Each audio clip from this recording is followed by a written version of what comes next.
హరిశేషు గారు అనలిస్ట్. నమస్తే అండి అందరికీ, వెల్కమ్ టు షో. చరణ్ గారు నమస్తే. నమస్తే మేడం. చరణ్ గారు, అసలు ఏంటిది గల్లీ ఎలక్షన్ లేక ఢిల్లీ స్థాయి పొలిటికల్ యాక్షన్ అంటారా? ఎందుకంటే ఇది ఓట్ల కోసం కాదు, అంతకు మించిన మాటల యుద్ధం నడుస్తోంది. ఏంటి ప్రతి సభలోనూ మేము చూస్తున్నాము, అటు సీఎం కానీ ఇతర నాయకులు కానీ జాతిపిత అంశం కానీ ఇంకేదైనా కానీ, అసలు ఏంటి మీరు ఎలక్షన్ టైంలో ప్రజల సమస్యలపైన ఫోకస్ పెట్టకుండా ఈ తిట్ల పురాణం ఏంటి?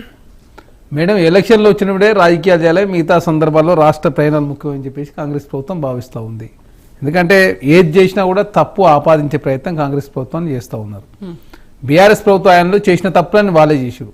ఏదైనా చెక్ చేసుకోండి. మీరు టెండర్లకు సంబంధించి అయినా వాళ్ళు ఎక్సెస్కి ఇస్తే కరెక్టు, వాళ్ళు టెండర్లు వాళ్ళు ఇస్తేనే కరెక్టు, వాళ్ళు ఏది చేసినా కరెక్టు, వాళ్ళు చేసినటువంటి పనులు అవినీతి జరిగిందంటే తప్పు. అదే కాక కాంగ్రెస్ పార్టీ టెండర్లు ఇస్తే అవినీతికి పాల్పడదని, టెండర్లు ఎక్సెస్కి ఇస్తే బీఆర్ఎస్ ప్రభుత్వం ఆయనలో ఎక్సెస్కి ఇచ్చారు, మరి ఇప్పుడు కూడా ఎక్సెస్ ఇవ్వాల్సి వచ్చింది. టెండర్ల పారదర్శకంగా ఇచ్చినాం, మీ ప్రభుత్వంలో టెండర్ ఇచ్చినా కూడా దాన్ని అవినీతి జరిగిందని. అదే కాకుండా తెలంగాణ రాష్ట్రంలో చేసిన అప్పులు కావచ్చు, అదే కాక తెలంగాణ రాష్ట్రానికి సంబంధించిన పరిస్థితుల విషయంలో తెలంగాణ దివాలా తీసింది. తెలంగాణ 11వ రోజు మీద ఆధారపడి ఓడీలు తీసుకొచ్చి తెలంగాణ రాష్ట్రంలో ప్రభుత్వం నడిపే పరిస్థితి దిగజారింది. ఒకనాడు మొదటి తారీఖు జీతాలు అయిన పరిస్థితి నుంచి ఈరోజు జీతాలు ఇచ్చే స్థాయికి తెలంగాణ తీసుకొచ్చారు. అదే కాకుండా ఖర్చులు తక్కువ చేసుకుని ఆదాయ మార్గాలు పెంచుకుంటూ తెలంగాణ రాష్ట్రంలో కాంగ్రెస్ ప్రభుత్వం ముందుకు పోతా ఉంది. వాళ్ళ ఆయనలో పేపర్ లీక్ అయితే పట్టించుకోలేదు, వాళ్ళ ఆయనలో గ్రూప్ 1 నిర్వహించలేక 2 సార్లు గ్రూప్ 1 రద్దయిన పరిస్థితి మనం చూసినాం. కానీ గ్రూప్ 1 మీద కూడా పెద్ద ఎత్తున రాతాంతం చేశారు. సుప్రీంకోర్టు అదేవిధంగా హైకోర్టు సింగిల్ బెంచ్ ఇచ్చిన తీర్పు మీద పెద్ద ఎత్తునగా రద్దయిపోతుంది, మొత్తం గందరగోళం క్రియేట్ చేసే ప్రయత్నం చేశారు. నిన్న డబుల్ బెంచ్ చాలా స్పష్టంగా సమర్థించిన పరిస్థితి మనం చూసినాం. కాబట్టి కాంగ్రెస్ ప్రభుత్వం వాస్తవాలు చెప్తూ తెలంగాణ రాష్ట్రంలో ప్రభుత్వం ముందుకు పోతా ఉంది.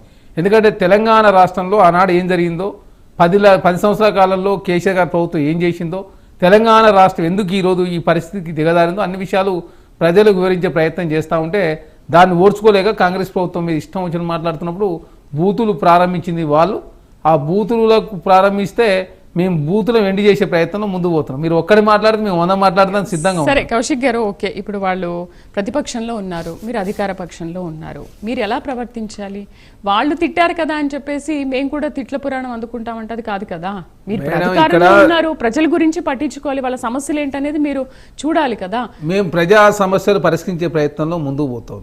అరే మీరు విజన్ ఏదో ప్రకటించరా? తెలంగాణ పట్ల మీ విజన్, గ్రామ స్థాయి వరకు తెలంగాణ ఎట్లుండాలి, ఏ విధంగా ఉండాలి తెలంగాణ అని చెప్పి చాలా విజన్తో ముందుకు పోతా ఉన్నాం కదా. కోర్ అర్బన్ రీజనల్ ఎకానమీ ఏర్పాటు చేసుకున్నాం, పెరియ అర్బన్ రీజనల్ ఎకానమీని, అదే కాక రూరల్ రీజనల్ ఎకానమీని ఏర్పాటు 24 అర్బన్ డెవలప్మెంట్ అథారిటీ ఏర్పాటు చేసుకున్నాం. మొన్ననే ఆనంద్ మహేంద్ర గారు, అదేవిధంగా కేంద్ర ప్రభుత్వం చాలా స్పష్టంగా, అదేవిధంగా ప్రపంచంలో దిగ్గజ ప్లానింగ్ సంస్థ చాలా స్పష్టంగా 20 సంవత్సరాల మాస్టర్ ప్లాన్ రూపొందించుకొని ముందుకు పోవాల్సిన అవసరం ఉందని చెప్పి చాలా స్పష్టంగా ప్రకటించారు. వాళ్ళకన్నా ముందేనే 2047 లక్ష్యంతో తెలంగాణ రాష్ట్రంలో కాంగ్రెస్ ప్రభుత్వం ముందుకు పోతాం. $3 ట్రిలియన్ లక్ష్యం.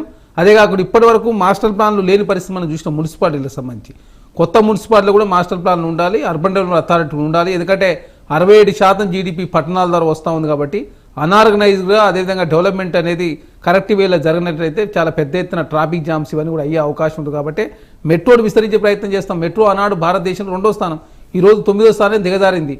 1 కిలోమీటర్ కూడా బీఆర్ఎస్ ప్రభుత్వంలో కేసీఆర్ గారు కిలోమీటర్ కూడా ఎక్స్టెండ్ చేయకపోవడం మూలంగా మెట్రో ఈరోజు దేశంలో 9వ స్థానం దిగజారింది.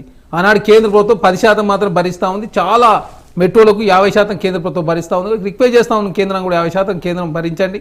అదే కాకుండా RRR కావచ్చు, RRR రైట్ రింగ్ కావచ్చు, మూసిని పునర్జీవింప చేసుకుంటామని చెప్పి. ఎందుకంటే సబర్మతి రివర్ని మీరు ప్రక్షాళన చేసుకురు, గంగానది చేసుకురు, యమునానది చేసుకురు. కాబట్టి మా మూసి కూడా నిధులు అని చెప్పి అడుగుతా ఉన్నాం.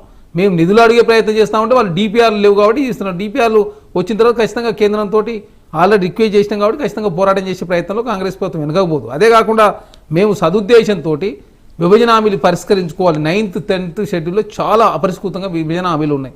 తెలంగాణ మేము వచ్చిన తర్వాత skill university, sports university, Veeranari Chakali Ilamma university, Manmohan Singh earth science university, అదే కాకుండా వరంగల్లో ఒక ఎయిర్పోర్టు, పెద్దపల్లిలో ఒక ఎయిర్పోర్టు, ఆదిలాబాద్లో ఒక ఎయిర్పోర్టు, రామగుండలో ఒక ఎయిర్పోర్టు, అదే కాకుండా వరంగల్ సంబంధించి అదేవిధంగా కరీంనగర్ సంబంధించి ఒక ఔటర్ రింగ్ రోడ్ ఉంటే బాగుంటుందని చెప్పి నేను చాలా స్పష్టంగా ముఖ్యమంత్రిగా ప్రకటించారు. ఎక్కడైనా చర్చిస్తున్నారా? ఇవన్నీ చర్చించలేదు మేడం. తెలంగాణ రాష్ట్రంలో ప్రజలకు వివరిస్తున్నారా?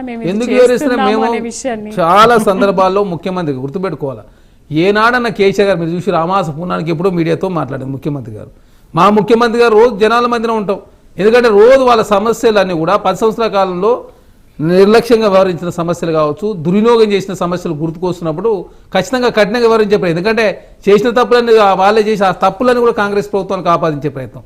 కాంగ్రెస్ పార్టీ తప్పు చేస్తుంది, అవినీతి చేస్తుంది, దోపిడీ చేస్తుందని చెప్పి కాంగ్రెస్ పార్టీని ప్రజల్లో చిన్న చూపు చూపించే ప్రయత్నంలో బీఆర్ఎస్ పార్టీ ముందుకు పోతాం. ఎందుకంటే ఉద్యమ ఆకాంక్షను వాళ్ళు నెరవేర్చలేదు. మీరు చూసిరు, టీజీ కోసం పోరాటాలు చేస్తే మీరు టీఎస్ తీసుకొస్తే టీజీ తీసుకొచ్చినాం. తెలంగాణ గీతమే మీరు ప్రకటించుకోలేకపోయారు. తెలంగాణ గీతం అందశ్రీ గారి గీతాన్ని తెలంగాణ గీతంగా ప్రకటించుకొని అదే కాకుండా పాఠ్యాంశాలు చేసినాం. అందశ్రీ గారు చనిపోతే వారి పేరు మీద స్మృతివనం ఏర్పాటు చేసి వారి కుటుంబంలో ఉద్యోగం, అదే కాకుండా 9 మంది ఏదైతే రచయితలు కవులు ఎవరైతారో వాళ్ళకి గుర్తించి 4 స్ట్రీట్లో 500 గదాల జాగా, ₹1 కోటి నజరానా, గద్దర్ గారి జయంతి, వర్ధంతి, నందేబాట్లు వారి పేరు మీద ఇస్తున్న పరిస్థితి. 3 గంటల పాటు ఎండలో కూర్చోబెట్టరు. మీరు అరెస్టులు చేయొచ్చు, కోదండరామ్ గారిని అరెస్ట్ చేయొచ్చు, రేవంత్ రెడ్డి గారిని 2018లో అర్ధరాత్రి 3 గంటలకు తలుపులు బద్దలు కూడా అరెస్ట్ చేయొచ్చు, ప్రవీణ్ కుమార్ గారు అరెస్ట్ చేయొచ్చు, టీవీ9 రవిప్రకాష్ గారు అరెస్ట్ చేయొచ్చు, తొలివేలు రగన్న అరెస్ట్ చేయొచ్చు, తిరుమార మల్లన్న అరెస్ట్ చేయొచ్చు. కానీ కాంగ్రెస్ పార్టీ ఏదన్నా జర్నలిస్టులు అరెస్ట్ చేస్తే దాన్ని రాతంత చేసి ఇంకెవరి మీద ఆపాదిస్తే దాన్ని కాంగ్రెస్ ప్రభుత్వంకి విసర్జించే ప్రయత్నం మీరు చేస్తా ఉన్నారు. కాబట్టి ఆ ప్రతి అంశం మీద కృష్ణా జలాల్లో మీరే అన్యాయం చేశారు, గోదావరి జలాల్లో మీరే అన్యాయం చేశారు, ఉద్యోగాల కల్పన సంబంధించి 13 పేపర్లు లీక్ అయినాయి, టీజీపీఎస్ అనేది రాజకీయ పునరావాస కోసం మీరు వాడుకోరు. కాబట్టి వాస్తవ విషయాలు ప్రజలు వేధిస్తూ మేము 417 హామీలు ఇచ్చినాం, ఇప్పటికే 200 హామీలు నెరవేర్చినాం, అసెంబ్లీ రండి చర్చ చేద్దామని చెప్పి మేము బలంగా చెప్తా ఉన్నాం. సబ్జెక్ట్ మీదే. మీరు 9 సంవత్సరాల కాలంలో ఏం చేసిరో, నరేంద్ర మోడీ గారు 12 సంవత్సరాల కాలంలో ఏం చేసిరో, మేమేం చేసినో చర్చ చేద్దాం రండి అంటే దేశంలో ఏ రాష్ట్రంలో చేయని విధంగా మహిళల కోసం 26,000 కోట్ల రూపాయలు వడ్డీ లేని రుణాలు, అదేవిధంగా శిల్పారామంలో స్టాల్ కావచ్చు, ఇంద్రమ్మ శక్తి భవనాలు కావచ్చు, పెట్రోల్ బంకులో భాగస్వామ్యం కావచ్చు, అదేవిధంగా స్కూల్ యూనిఫామ్లో భాగస్వామ్యం కావచ్చు, ఇంద్రమ్మ చీరలకు సంబంధించి మహిళా సంఘాలు భాగస్వామ్యం చేసే ప్రయత్నం కావచ్చు, అదేవిధంగా సమ్మక్క సారక దగ్గర 500 స్టాల్కి వెళ్ళి 1 కాదు 2 కాదు ఇట్లా చెప్పుకుంటూ పోతే మేము అనర్గళంగా 2-3 గంటల పాటు చెప్పాన్ని పరిస్థితి ప్రయత్నం కాంగ్రెస్ ప్రభుత్వం చేస్తాం అంటున్నారు. కానీ ప్రతిపక్షాలు మాత్రం అసలు ఇచ్చిన